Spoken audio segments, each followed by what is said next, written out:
քանի որ ընդդիմությունը բուրըն եւ նաեւ իշխանությունը նախընտրական փուլում է, երկիրը կարելի ասել եռում է նախընտրական փուլում, տարբեր հայտարարություններ են հնչում, որոնք հիմնականում տնտեսությանն են վերաբերում։ Եվ այդ հայտարարությունների ֆոնին ընդդիմադիր դաշտում շատ քիչ նկատելի է Արցախից բռնի տեղահանվածների հետ վերադարձի թեման կամ նրանց վերաբերող խոսույթը։ Մեզ հետաքրքրում է արդյոք ձեր օրակարգում կա նման թեմա, արցախցիների հետ վերադարձի թեման եւ պատճառը ինչու է ընդդիմադիր դաշտում նվազում այդ խոսույթի գեներացումը, քանի որ մի որոշ ժամանակ առաջ դա բավականին լայն թափ էր ստացել։ Երկրորդ թեման իշխանությունը ընդդիմությանն է մեղադրում, մասնավորապես դաշնակցությանը, քանի որ մենք այստեղ ներկայացուցիչներից չունեցանք հնարավորություն հարց ուղղելու ուղեմ, եթե պատասխանը ունեք կարող եք ասել։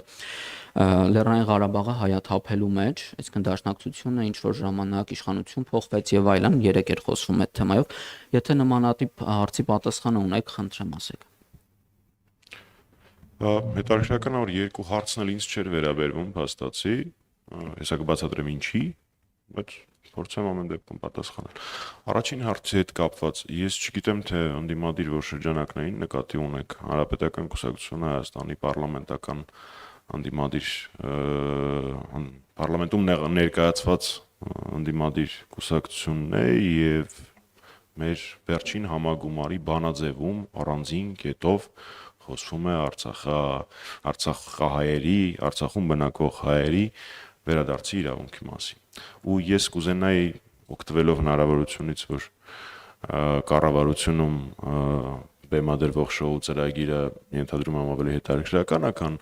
այս ճեպազրույցը, մի քիչ ավելի շատ ժամանակ կտրամադրեմ այդ հարցին։ Տեսեք, ինչ է ասում այսպես կոչված իշխանությունը։ Իշխանությունը ասում է, այ որ դուք խոսեք իրավունքի մասին, Ադրբեջանն այ։ Իրանք այս մի քանի տարի է ոչ Արցախ բառն են ասում, ոչ ինքնորոշման իրավունք են ասում, ոչ արցախահայերի վերադարձի իրավունք են ասում, որոնք իրավունքներ են ֆիքսված, թե միջազգային իրավունքով, թե քաղաքական բարձրագույն ուժ ունեցող փաստաթղթերով։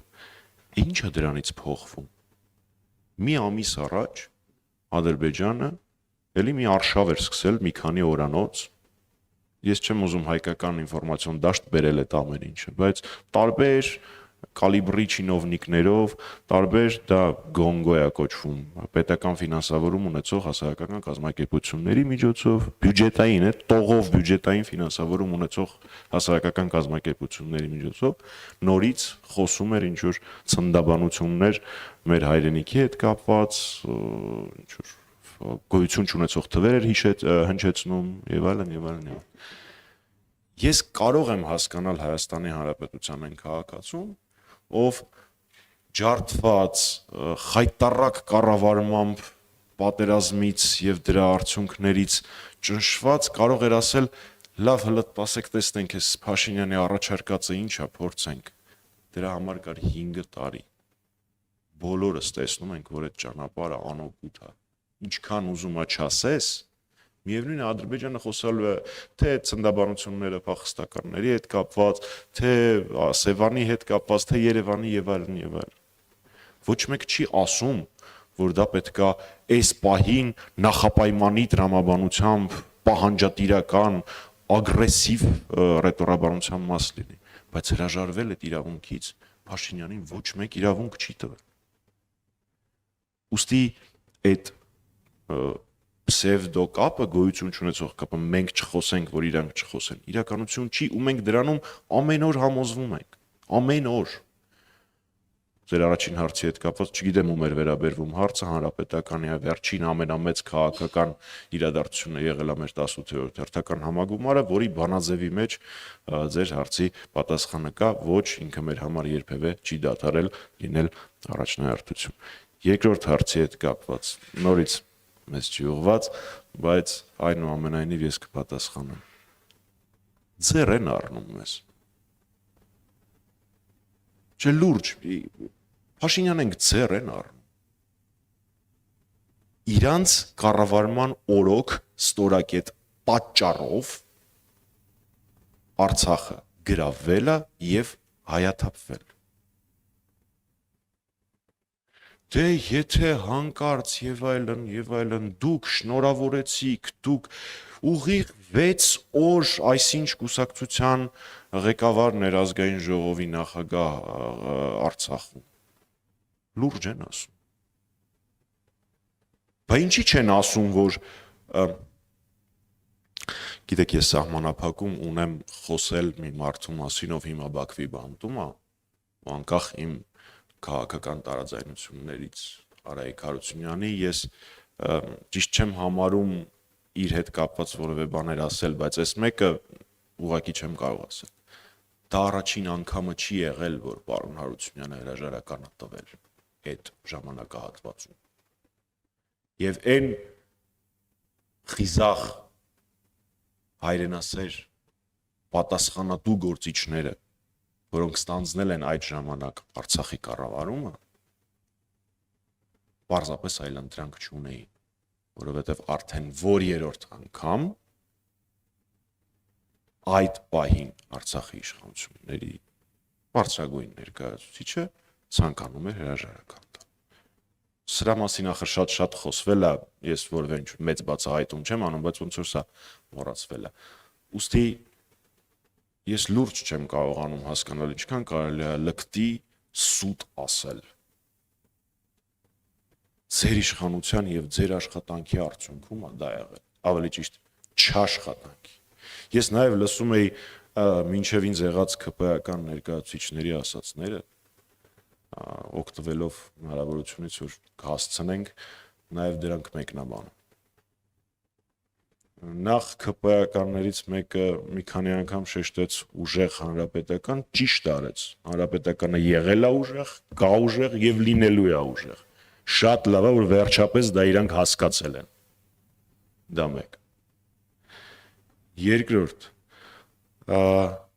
իրանք ինչ որ փորձում էին ներկայացնել, որ Ադրբեջանի եւ իրանց միջև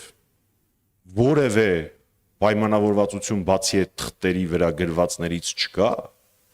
մի կողմ թողնենք թղթերի բովանդակությունը, երաշխիքները եւ այլն։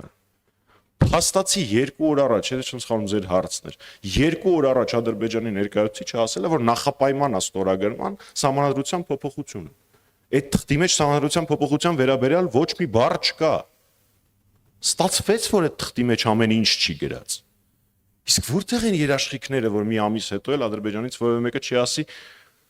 բայց մենք էլ նախապայման կար։ Ձեզ խաբել են, ձեզ չեն ասել։ Այս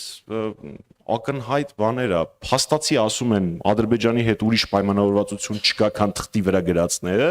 ու 2 օր առաջ դրա խիստ հակադարձ բանն է ասվել։ Բայց ինչ պայմանավորվածություններ կան, որ մենք չգիտենք։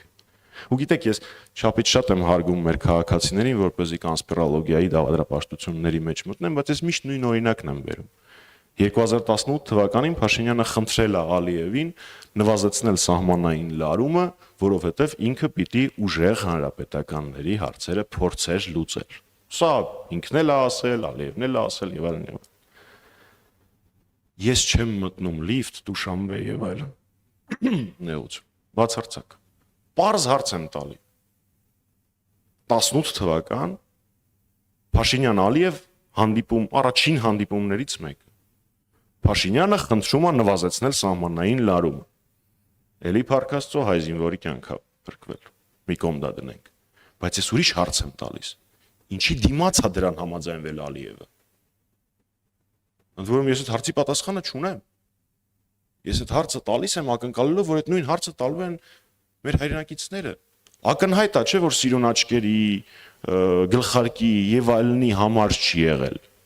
Ակնհայտ է, չէ, որ դիմացը ինչ որ խոստում է տրվել։ Իսկ քանի տենց խոստումներ կան, որ մենք դեռ չգիտենք։ Այս է իրականությունը հայ-ադրբեջանական բանակցությունների մասին։